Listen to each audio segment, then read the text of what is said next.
Good evening. इयत्ता 5वी, धडा क्रमांक 5, मानवाची वाटचाल. आणि या लेक्चर मधील या सिरीज मधील हे तिसरं आणि शेवटचं लेक्चर,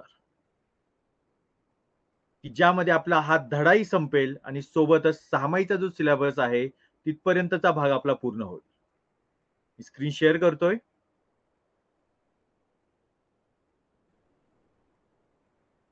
यस. विद्यार्थी मित्रांनो, आतापर्यंत आपण जी सुरुवात केली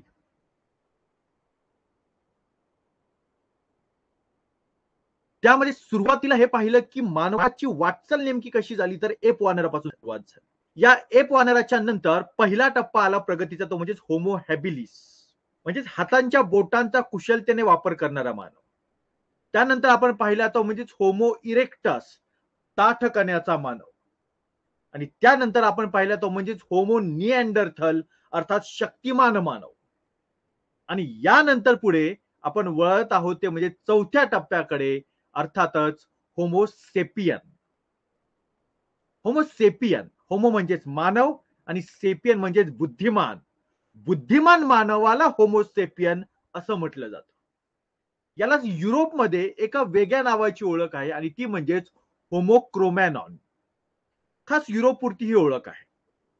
विद्यार्थी मित्रांनो, याची ओळख आपल्याला किंवा याचे अवशेष आपल्याला आशिया खंडामध्ये, युरोप खंडामध्ये आणि आफ्रिका खंडामध्ये सापडतात.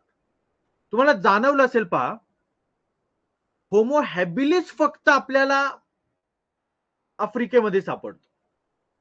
नंतर होमो निअँडरथल, होमोसेपियन हे दोन्हीच्या दोन्ही मानव जे आपण पाहिले ते दोन्ही आशिया, आफ्रिका आणि युरोप या तीनही खंडांमध्ये आपल्याला सापडतात. किंवा अशा प्रकारचा हा सगळा विषय आहे. आणि या मानवाची हत्यार, आता विकास झालेला आहे, मेंदूमध्ये प्रगती झाली आहे, विचारशक्तीमध्ये प्रगती झाली आहे, विकास होतोय मानवाचा. आणि त्यामुळे त्याने एका नवीन प्रकारच्या हत्यारांचा शोध लावला. आणि ती हत्यारं कशी होती, तर दगडाची छोटी पाती, हे पहा, हे दगडाचं छोटं पातं आहे. अशी दगडाची छोटी पाती ही लाकडाच्या किंवा हाडाच्या खाचेमध्ये रोवायची, खाचेमध्ये ती बसवायची आणि त्यांचा हत्यार म्हणून वापर करायचा, असं काम यांनी सुरू केलेलं होतं. पुढचा मुद्दा आहे तो म्हणजे बुद्धिमान मानवाचं स्वरयंत्र, ज्या माध्यमातून आपण बोलू शकतो. यामध्ये खूप मोठ्या प्रमाणात बदल झाला, स्वरयंत्राचा विकास झाला. नेमकं काय झालं ते बघा. स्वरयंत्र पूर्णपणे विकसित झालं. तुम्हाला जर आठवत असेल तर बघा, होमो हॅबिलिसच्या बाबतीत तो काही बोलत होता असं आपण काहीच पाहिलं नाही. होमो निअँडरथलचा अभ्यास करताना आपण असं पाहिलं की तो थोडासा जुजबी आवाज काढू शकत होता किंवा भाषा शैली विकसित झाली होती किंवा नाही, याबाबत आपल्याला शंका आहे. पण होमोसेपियन म्हणजे बुद्धिमान मानवाचा मात्र स्वरयंत्र जे आहे या मानवाचं ते विकसित झालेलं आहे. म्हणजेच आता बोलू शकणार आहे. तो ध्वनीच्या बारकाव्यांसह, म्हणजे छोटे छोटे आवाज जे आहेत आपले, छोटे छोटे ध्वनी जे आहेत त्यांच्या सहित, त्यांच्या बारकाव्यांसहित उच्चार करत आहे, काहीतरी बोलत आहे. ती ताकद, ती क्षमता त्याच्यामध्ये आलेली. त्याचा जबडा म्हणजे तोंडाच्या आतमध्ये असणारे सगळे स्नायू आणि सोबत आतील सगळे स्नायू, तोंडाच्या आतील आणि जबड्याचे स्नायू, या सगळ्यांचा विकास झालेला आहे. आणि सर्वात महत्वाची गोष्ट म्हणजेच लवचिक जीभ त्याला लाभलेली आहे. जीभ फार महत्वाची. जिभेला एका दुसऱ्या अर्थाने तुम्हाला सांगायचं झालं तर जिभेला दुधारी शस्त्र म्हणतात बरं का. म्हणजे असं वर्णन केलं जातं की मिर्झा राजा जयसिंगांनी छत्रपती शिवाजी महाराजांना बोलावलं ते निशस्त्र होऊन, पण शिवाजीराजे त्यांचं सर्वात प्रभावी शस्त्र आपल्या सोबत घेऊन गेले आणि ते म्हणजे त्यांची जीभ. आणि याच जिभेच्या जोरावर त्यांनी हरलेला तह सुद्धा स्वतःच्या बाजूने हरून सुद्धा जिंकल्यासारखा होता. तेव्हा ही जीभ ही अतिशय महत्वाची आहे. तिच्या माध्यमातून बोलता येण्यासाठी, वेगवेगळे आवाज काढण्यासाठी, वेगवेगळे शब्दोच्चार होण्यासाठी, आवाजातील स्पष्टता असण्यासाठी, आरोह अवरोह म्हणजेच आवाजाचा चढ उतार समजण्यासाठी लवचिक जिभेचा खूप मोठा आणि महत्वाचा वाटा आहे. त्या लवचिक जिभेमुळे तो ध्वनींना, उच्चारांना, आवाजाला हवं ते वळण देऊ शकत होता. आणि ज्या काही दृश्य गोष्टी आहेत, दृश्य वस्तू आहेत, म्हणजेच दिसणाऱ्या दृश्य ज्या काही वस्तू आहेत त्याचे आकलन. आकलन म्हणजे काय? नुसतं पाहणं नाही, ते समजून घेणं म्हणजे आकलन. ते रस्त्याने जाता जाता तुम्ही दुकानं पाहिली, हे दुकानं पाहणं नाही, ते फक्त पाहणं झालं. पण जर का तुम्ही तो रस्ता पार केला आणि जर तुम्हाला कोणी विचारलं त्या ठिकाणी काही हॉटेल होतं का, एखादं कपड्याचं दुकान होतं का, किंवा एखादं काही झेरॉक्सचं दुकान होतं का, तर तुम्हाला ते सांगता आलं पाहिजे. याला म्हणायचं आकलन, समजून घेणे. या अर्थाने म्हणजे फक्त पाहिलं असं नाहीये, ते समजून घेतलेलं आहे. तर अशा प्रकारे वेगवेगळ्या वस्तूंचं आकलन करणे आणि मनातील भावना, ज्या काही आपल्या भावना आहेत मनातल्या, तशा मी आता तुमच्या समोर व्यक्त करत आहे, त्या आपल्या कल्पना शक्तीच्या माध्यमातून त्यांना शब्द रूप देऊन व्यक्त करणे. आणि शब्दांचा उच्चारही तो करू शकत होता, म्हणजेच त्याच्या जवळ विकसित भाषा पद्धती होती. कोणाकडे? बुद्धिमान मानवाकडे. निअँडरथलकडे होती का या संबंधी शंका आहे, पण बुद्धिमान मानवाकडे मात्र विकसित भाषा पद्धती होती, यामध्ये शंका नाही.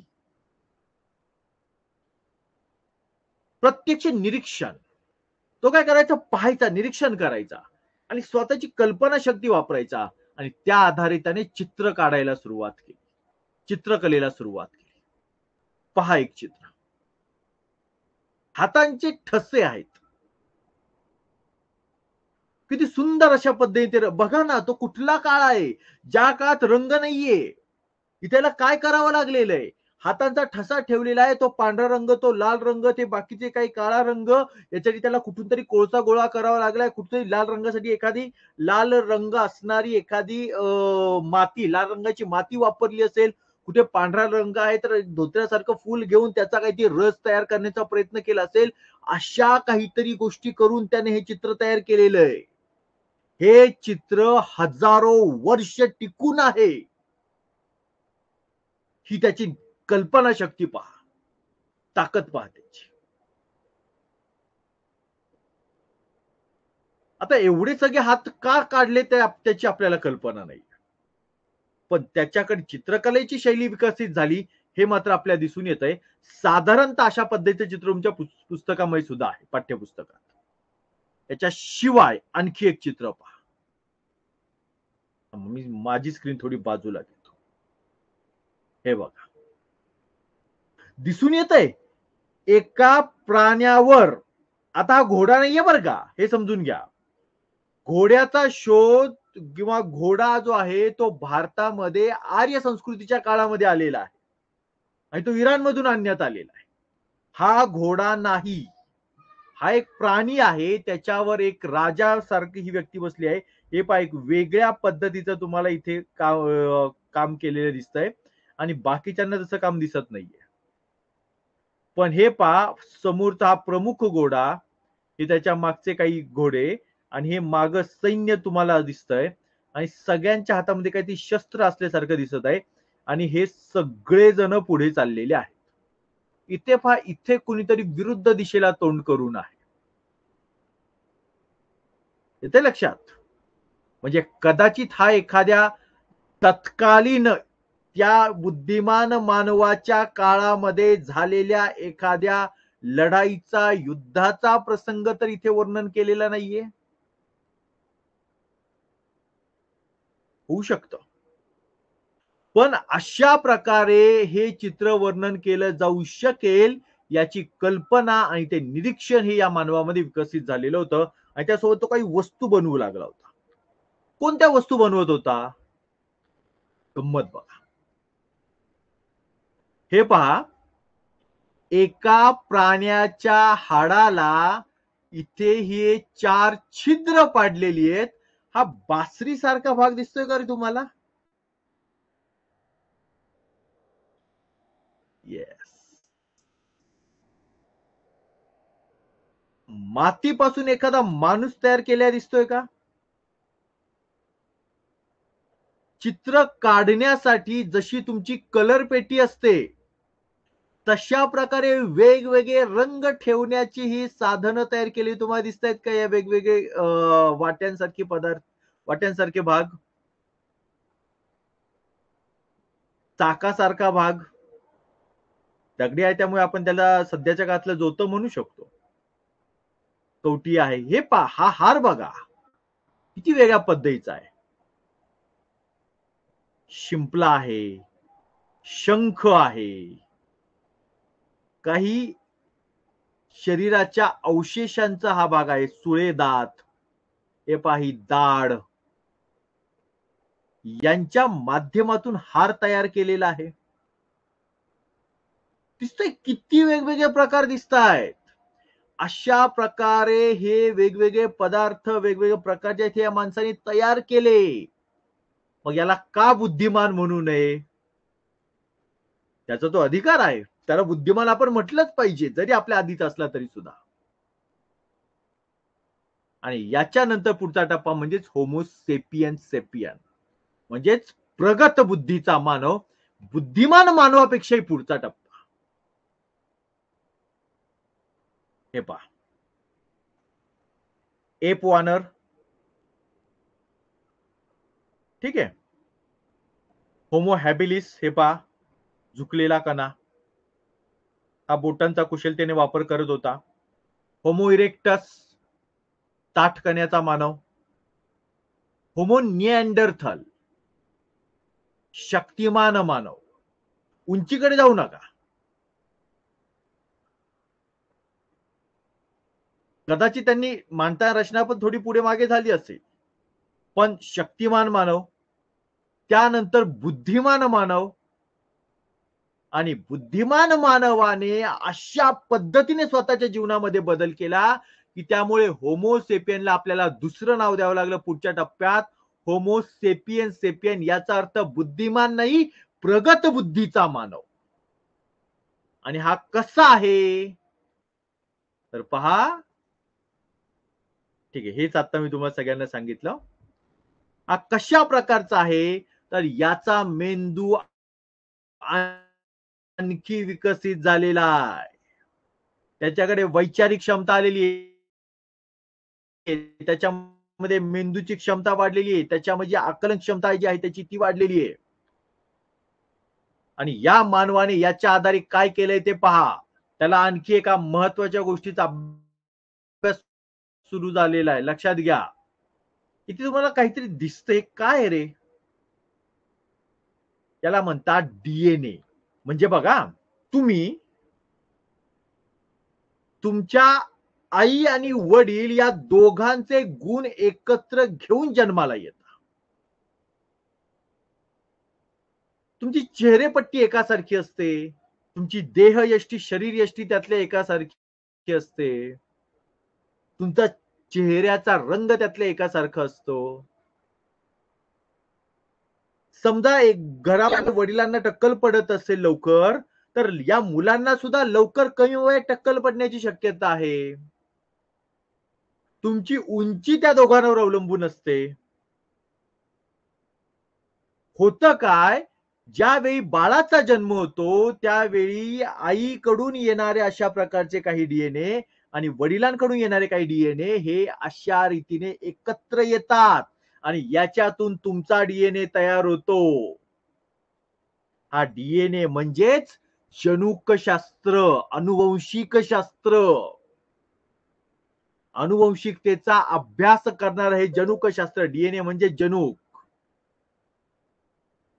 हे त्या दृष्टीने महत्वाचं आहे. यानंतर पुढचा टप्पा आहे तो म्हणजेच मानवाचं स्थिर जीवन. किती स्थिर? मानवाने हा विचार केला, कुठं ती रोजची झंझट, उठायचं जायचं त्या जंगलामध्ये शिरायचं, याची शिकार करा त्याची शिकार करा, इकडं सापळा लावा तिकडं सापळा लावा, याला पकडा त्याला पकडा, कुठे ती झंझट करायची. त्यापेक्षा एक साधं काम करूया, आपल्याला शेतीचा शोध लागलेला आहे. इसवी सन पूर्व 11,000 ते इसवी सन पूर्व 10,000चा काळ, म्हणजेच इसवी सन त्याच्या आधीचा 10 ते 11,000 आणि त्याच्यानंतर आता 2,000 वर्ष झाली आहेत. 2023 साल चालू आहे ना, म्हणजेच आजपासून मागे 12,000 ते 13,000 वर्षांपूर्वी अशा प्रकारच्या शेतीचा शोध मानवाला लागला. आणि हा जो शोध लागलेला आहे, त्या शोधामुळे मानवाचं आयुष्य स्थिर व्हायला सुरुवात झाली. स्थिर जीवन, हालचाल नाही, गडबड नाही, गोंधळ नाही, काही आवश्यकता नाही. त्याच्यासोबत आहारामध्ये पिष्टमय पदार्थ वाढले, कर्बोदके वाढली आणि या सगळ्या अन्नामुळे माणसाचं जीवनमान बदलायला लागलं. जंगलात राहायचं तर वेगळ्या पद्धतीचं जीवनमान हवं होतं, त्याच्यात आवश्यकता राहिली नाही. दिप्पार देहयष्टीची गरज राहिली नाही, ती कमी झाली. शक्तिमान मानव नष्ट झाले, चेहरेपट्टी बदलली. आधी जसा खुंखार, चांगली रानटी दिसणारा माणूस आता मात्र तो तशा पद्धतीचा दिसत नव्हता. आणि याच्यातूनच मानवी संस्कृतींचा उदय झाला. आणि या प्रकारच्या 4 संस्कृती सुरुवातीला जगामध्ये आल्या. त्यातली एक होती इजिप्त या देशाची रोमन संस्कृती, दुसरी होती मेसोपोटेमिया संस्कृती, जी टायग्रिस आणि युफ्राटिस या 2 नद्यांच्या मध्ये तयार झाली. तिसरी संस्कृती होती होयांग हो या नदीच्या किनाऱ्यावर तयार झाली चीनची संस्कृती. आणि चौथी संस्कृती म्हणजेच आपल्या भारत देशामध्ये, प्राचीन भारतामध्ये निर्माण झालेली हडप्पा संस्कृती. हडप्पा संस्कृतीची माहिती आपण याच वर्षीच्या शेवटच्या धड्यामध्ये पाहणार आहे. इथून पुढचे जे धडे आहेत, धडा क्रमांक 6, 7, 8 आणि 9 या 4 धड्यांमध्ये याच मानवाच्या विकासाचा वेगवेगळा टप्पा जो आहे त्याचा आपण अभ्यास करणार आहे. इथपर्यंत आपण संपूर्ण माहिती पाहिली आणि या ठिकाणी आपला इयत्ता 5वीचा 6माही पर्यंतचा जो भाग आहे तो शिकून पूर्ण होतो आहे. त्यानंतर आपली भेट लाईव्ह लेक्चर्ससाठी दिवाळीच्या नंतर, ज्यावेळी तुमची परीक्षा पूर्ण होईल त्यानंतर. तोपर्यंत हे लेक्चर्स पहा आणि छान पद्धतीने अभ्यास करा. मार्कांसाठी विषय करायचेच नाही, कारण तुमचं पुस्तक या लेवलला असल्यामुळे तुमचे मार्क तुम्हाला मिळणारच आहेत. आपला अभ्यास त्या पुढे असणार आहे.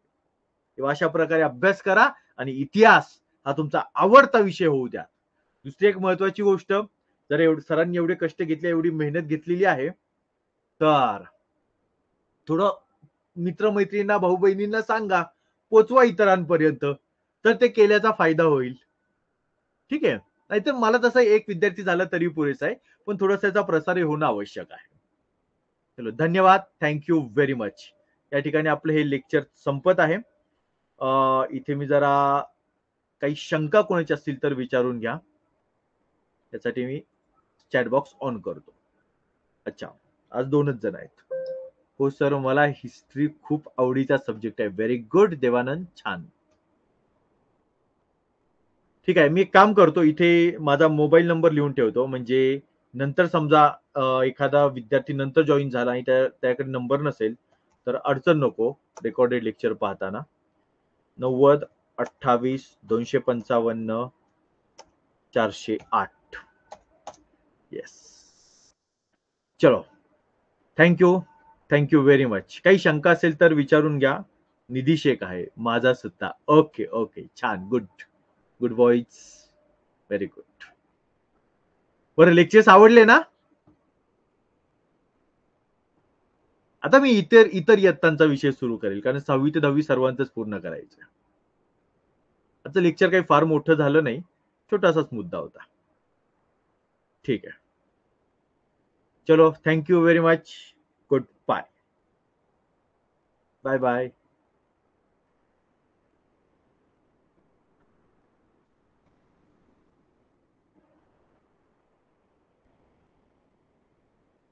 चलो, करू कट. बाय.